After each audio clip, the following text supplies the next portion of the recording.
A day in my life as an engineer working in the Philippines. But today guys is Saturday. It means day off natin today. So, nasa boarding house lang tayo and naisipan kong gumawa ng a day in my life. So, ayan guys, tulog pa ako niyan. Guys, naglibog ko kung magtagalog ako or magbisaya na lang kay.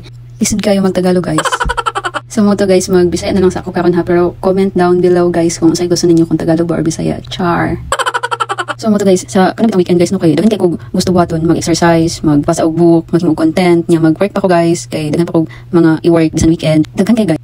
Magluto og food or sudan nga healthy, malingke, manginlo sa boarding house, mag-gym or mag Netflix baka guys kay naka-subscribe ko sa Netflix pero pag nagsagid na ako kakagamit tungod sa akong kabisi guys. Char. So nibangon na day ko da guys no og syempre mag-pray sa tandaan guys before doing anything throughout the day. So being busy is a blessing man gyud pod guys no. Happy ra pod ko karon nga busy kay ko kay makalimtan na nako ang uban nga mga problema char sa akong kinabuhi. So time check 5 AM pa ni siya karon guys. So nakauna na ako nga after na ako magpilo or mag-make sa akong bed, mag-jogging ko guys sa gawas. So ako saning paspasan ang akong pagpamilo guys no kay murag dugay kay kuno man guys gaya na kani.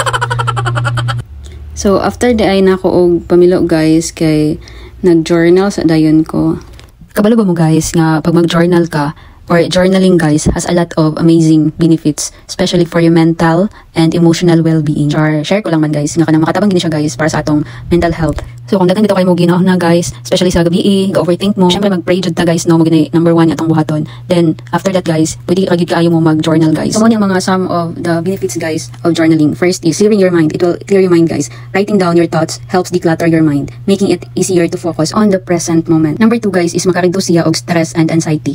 Expressing your feelings through journaling can significantly reduce stress and anxiety. Number 3 guys, ma-track nimo ang imong progress and growth. Number 4 guys, maka-boost siya og self-reflection. Number 5, maka-help siya nga ma-set nimo o ma-achieve nimo imong goals. Number 6, maka-improve siya og mental clarity. Maka-enhance siya guys og creativity, maka-promote og better sleep. Manahong ingon guys nga nindot gid mag-journal before ka matulog. Tapos number 9, speeds up healing. Og number 10, maka-boost siya og self-confidence. Gisulat din ako guys no katong mga things nga need nako i-accomplish karon nga adlaw og katong mga things nga need nako i-accomplish sa mga mosunod nga adlaw. Importante jud kaayo na siya guys para wala may ma-miss.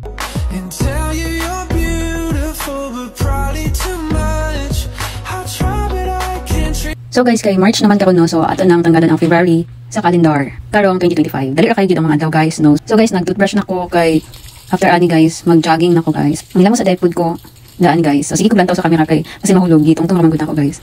So mo din ni amo ang sink sa among boarding house.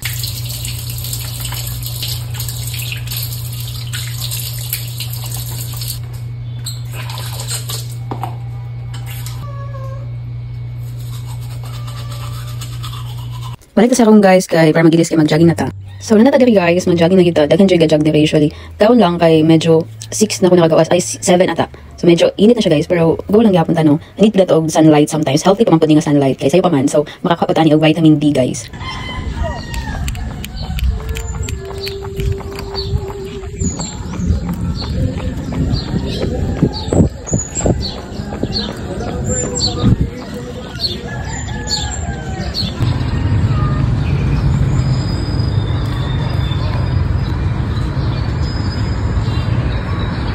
So mo to guys, ni uli na ta, then pag uli na ako, wala sa dayon ko no, nagligo kay nang limpias ako guys sa ako ang boarding house kay, sa ako ang room rather guys. Nako tinagid nako nino nga kada weekend kay ginhiluan gid ako ang parador guys. Inaisa-isa ko gyud ng mga gamit nako dira. So mo gid ako ginabuhat kada morning, manghinlo sa gid ko daan guys. Mga laba, ay ako maligo kay gusto nako after nako maligo, pwede na ako migda sa akong bed. Kay ligid ko gayda sa akong bed guys. Nga ang akong suot kay gisuot na ako gikan sa gawas. Dapat ang pang bed nga sinina, pang bed ra gyud. Kay kung higda man gud nimo guys ang imong sinina nga gisuot nimo sa gawas, possible na ang mga abog, nga alikabok nga nakuha nimo sa gawas kay mana sa imong bed. So ang result ana kay possible na mangatol ka. Ana bitaw guys, dili ko ganahan. So dapat ang pang tulog nga sinina, pang bed ra na siya. Char. So karon guys no kay magluto sa taog sudan para breakfast guys. So nanangibuak na ako ang egg kay do kay akong gibuak guys kay ako ni siyang iprito. Mo na akong sudanan guys pamahaw.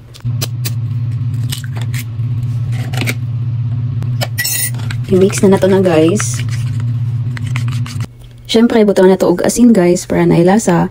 Og sa dihang nalimot ko guys nga wala naman day koy ahos og bombay no. So i-try lang na ako nigluto gihapon kung unsay lasa bisan walay ahos og bombay guys. Oil lang, asin din magic sarap akong gibutang. Og bitsin guys. Ang hugas sa tadaan og plato guys no. So medyo na itong kita guys kay Init kay gaina og nalimot kog butang og sunscreen. So reminder lang gyud guys no nga always wear your sunscreen.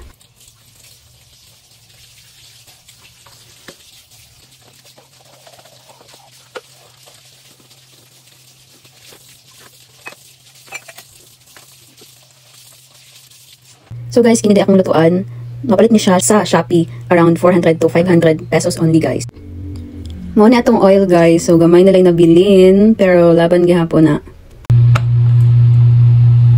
Now guys, no, na-shake na nato og maayo ang egg. So ito na siyang ilunod karon kung minute na ang ato ang lutuan. Init na guys. So ilunod na nato ang oil. Dugangan nato gamay kay murag kulang ra. Then init na ang oil so ato nang ilunod ang egg.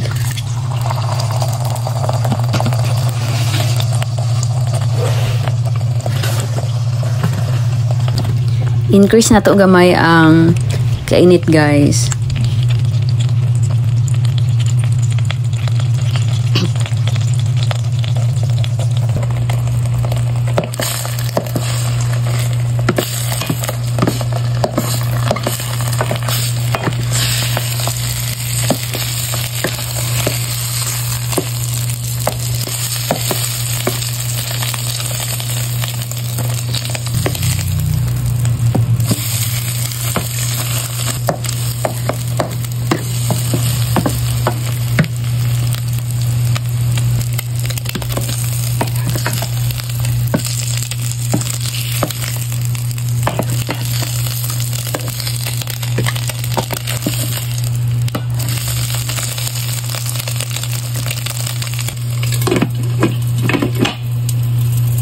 And the result is, tada!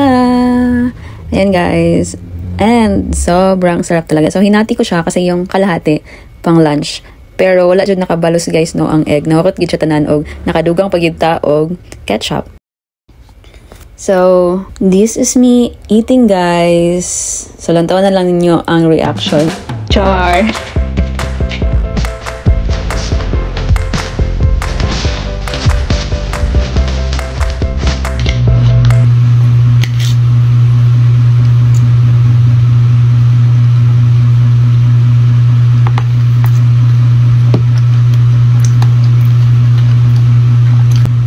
Naka second batch taog rice, then na hurot nato ang tanan egg nga atong giluto.